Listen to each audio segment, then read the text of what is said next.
is the budget from the analysis, and we'll start with the con side, do you see any problem with the public trusting this budget, that there is a shortfall of services that we need to have, and that a measure of investment of some type, whether it's 1%, 1/4%, should be made and should be imposed as a way to raise revenue to address that shortfall? I have absolutely nothing to say negative about this budget document. Now, it's about 5 inches thick. How many of you read it? Summary. 2? Yes, okay. summary. And the problem is, there is so much information here that nobody, I mean almost nobody, has gone through this document. In prior years, contrary to popular view, a 5-year budget was always prepared. We're always looking forward on the needs for cars and trucks and all the other things. There was always that understanding that this was necessary, but we never, frankly, put together this document. It must have cost a fortune that nobody reads. But it's nice to have, and it does provide a nice open something for everyone to do. So yes, we clearly believe it's a reasonable budget. We clearly believe that there are unmet needs.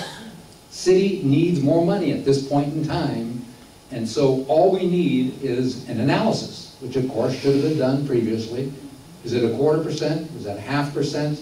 Over what period of time? And what specifically is being funded during that period? And then obviously there would be a sunset when that funding period ends. That's a hard question I think, for the pro side, but particularly, Andrew, from a business side, looking at this, is this a prudent business plan that you would see for the city? Yeah, I think it's definitely a step in the right direction. I think you have to also keep in mind, where we came from. If you look at the last, since 2008, you look at new development. New development's what builds the schools. It's what builds new roads. It's what takes care of adjacent infrastructure next to that development project that needs improvement. We've had a complete lack of disinvestment by the development because of the Great Recession. I actually keep track of all single-family and multifamily building permits that are issued countywide. And I can tell you for a fact, from 2008 to 2015, it's a tangent line. You can put a ruler on it, it's straight.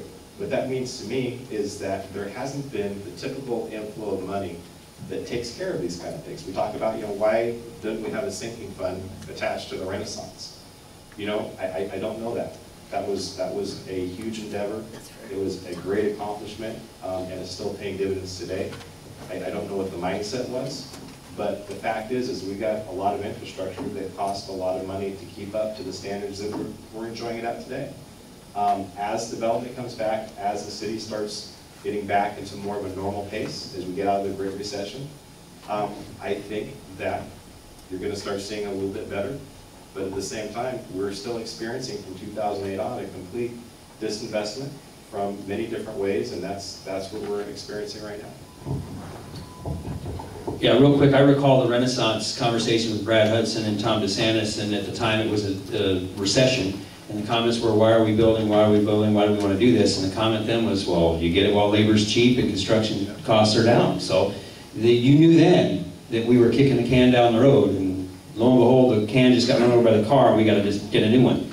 So we bid into a big chunk, and I think Paul would remember that too, that we bid into a big chunk in the Renaissance, knowing that there was an affordability issue at the time that we were going to have to face later. So you've got a big group of issues that have come together at the same time. You've got Renaissance issues coming up, pension bonds that were kicked down the road for probably 13 years that we were paying interest only, which anybody in here paying interest only on their house? You don't do that because you want to live in your house. We did that because we made choices to do other things, improve roadways, parks, add buildings and do things of that nature. So I think that's one of the issues too that you got to be mindful of, is that we made some investments in the future that we didn't have the money to pay for, and that's coming around as well.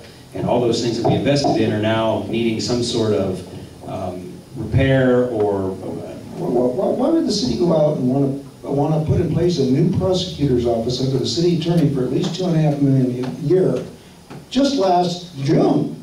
Why would the city be doing that if you've got real financial problems? I mean, what's going on here? That's a phenomenal question, and I think if you check correctly, the POA was one of the first ones that stood up and said, this is an absolutely ludicrous idea. You're saying there's a shortfall of money, and we didn't think you could spend it, and we believe the estimate was 5 million, not 2.5 million. So, and we did not disagree with you, so. Devon, if you'd like to continue. I just want to make a comment about redevelopment and the Renaissance. The money taken out for redevelopment and Renaissance, there are dedicated revenue streams that pay that back. You could not get the bonds to do that infrastructure. For example, there are about $260 million in water, and there are $240 million in bonds in electric. And redevelopment, your property taxes are paying back. That's already a dedicated revenue stream.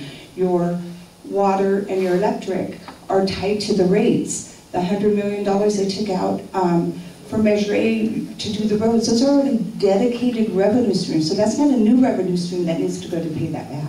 Those revenue streams are already there. Okay, and so you know well, obviously, that we pay $7.7 million a year in interest on those Renaissance bonds. So that's part of the general fund that's eaten up as well. So those are decisions that are made that they're spending, those decisions were made before we got involved, but they still are paying, that bill is due every year to the tune of $7.7 to $7.9 million.